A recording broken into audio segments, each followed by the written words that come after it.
आप सबके हृदय में बैठे उस परमात्मा को मैं नमन करता हूँ। परमात्मा हमारे भीतर ही है, लेकिन वो किस रूप में है, इस कहानी को ज़रा समझें।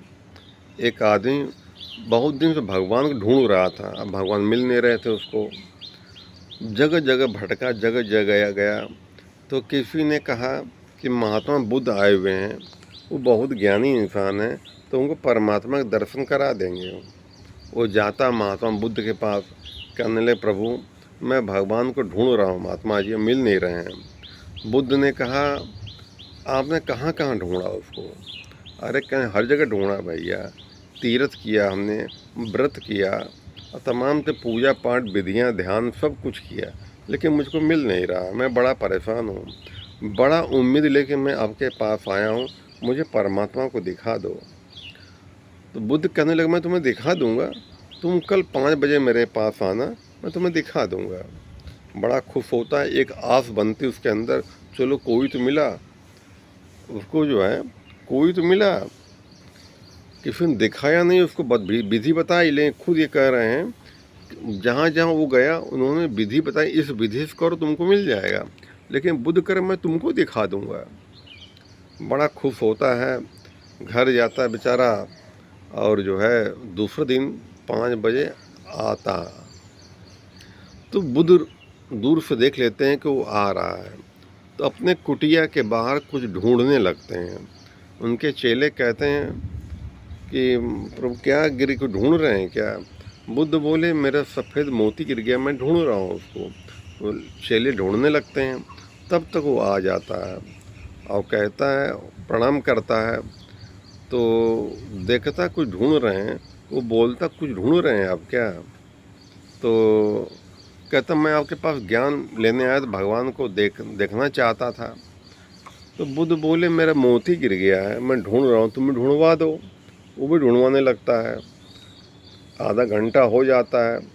तो बोलता है कि मैं आपके पास भगवान को देखने आया था।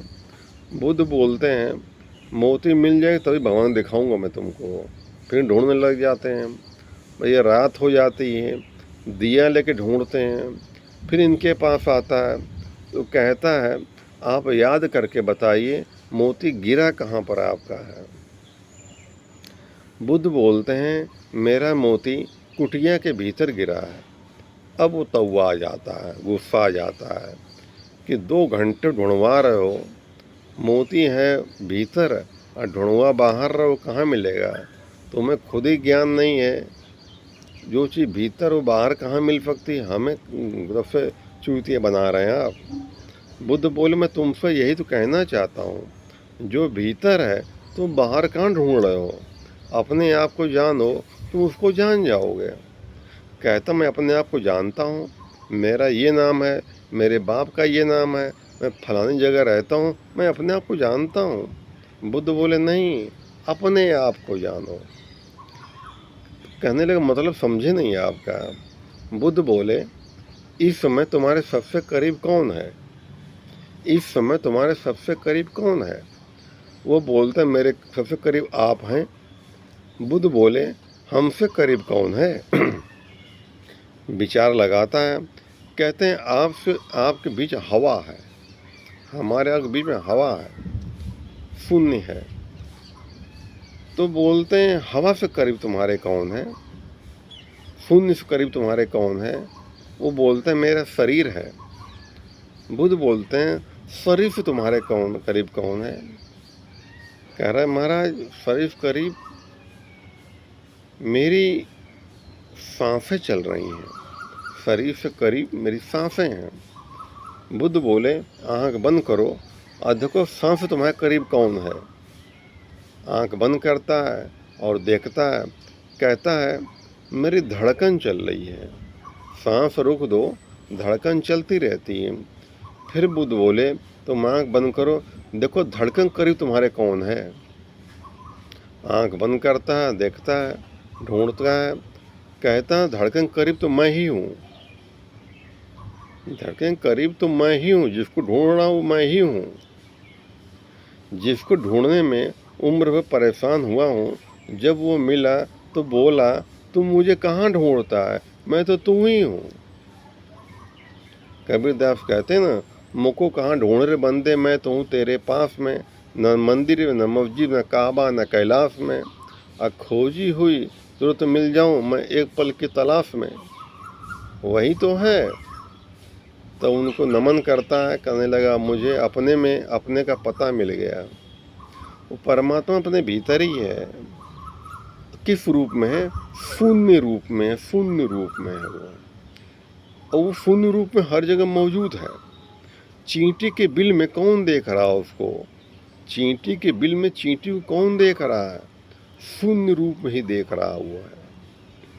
हर जगह जर्रे जर्रे में मौजूद है ये। जर्रे जर्रे में शून्य मौजूद है। हर तरफ सबको देखता ये है। शून्य रूप में परमात्मा सभी को देख रहा है। परमात्मा कोई शरीर नहीं है, अशरीरी है। शरीर होता तो एक ही जगह रहता, हर जगह व्याप्त नहीं होता है। परमात्मा अशरीरी एक ऊर्जा है, एक शक्ति है। ये है, वो हर जगह मौजूद रहती है। हमारे भीतर भी बाहर हर जगह मौजूद ही है। कोई जगह बची नहीं है इसे कि कहीं छुपा हो। हरि व्यापक सर्वत्र समाना, हरि व्यापक सर्वत्र समाना। इस संसार में सर्वत्र क्या चीज है? शून्य ही है, जो हर जगह समान रूप से व्याप्त है। ये अखंड है। ये है, ये शून्य ही है, स्वयंभू है। शून्य ही अजन्मा है, शून्य अजर है, शून्य अमर है, शून्य अविनाशी है, शून्य अडोल है, शून्य अरूप है, शून्य अगम है, शून्य अगोचर है, शून्य अकाल है, शून्य एकरस है, शून्य अखंड है। ये शून्य है। ये हर जगह है, व्याप्त है। ये है, इसलिए कोई भी कर्म करो ये सोचो कि परमात्मा मुझको देख रहा है। जब मन में यह भाव आ जाएगा कि परमात्मा मुझको देख रहा है, तो इंसान कभी गलत काम नहीं करेगा कि परमात्मा यह भी काम मेरा देख रहा हुआ है। इंसान जब कोई अच्छा काम करता है तो चार लोगों को दिखाता है मैं अच्छा काम कर रहा हूँ, लेकिन जो बुरा काम करता है तो अगल बगल देखता, कोई देख तो नहीं रहा है, भूल जाता उसका बाप देख रहा है सबको। कहाँ छुपोगे, कहाँ बचोगे? हजार आंखें परमात्मा की है। ज्ञान पच जाए हमारे जीवन में तो ही भला होता है, लाभ होता है। सुनकर निकाल दिया तो कोई फ़ायदा नहीं होता है। जो मैं बताता हूँ मेरा अध्ययन है। हमने रामायण, गीता, कुरान, बाइबिल, वेद सभी का अध्ययन किया है। अब मेरे सीने में हमेशा शांति बनी रहती है। जैसे कोई छोटा बच्चा रो रहा होता है, जब माँ दूध पिलाती है तो बच्चा शांत हो जाता है। कोई प्यासा आदमी होता है, जब पानी पीता शांत हो जाता है। हमारे घर में माताएं बने पूड़ी बनाती हैं, जब पूड़ी पकती तो छन छन की आवाज़ आती है। जब पूड़ी पक जाती है आवाज़ शांत हो जाती है। इसी तरह जब इंसान को ज्ञान हो जाता है, इंसान शांत हो जाता है, फिर किसी को भागता नहीं वो है, अपने मस्त रहता है, मस्तराम मस्ती में।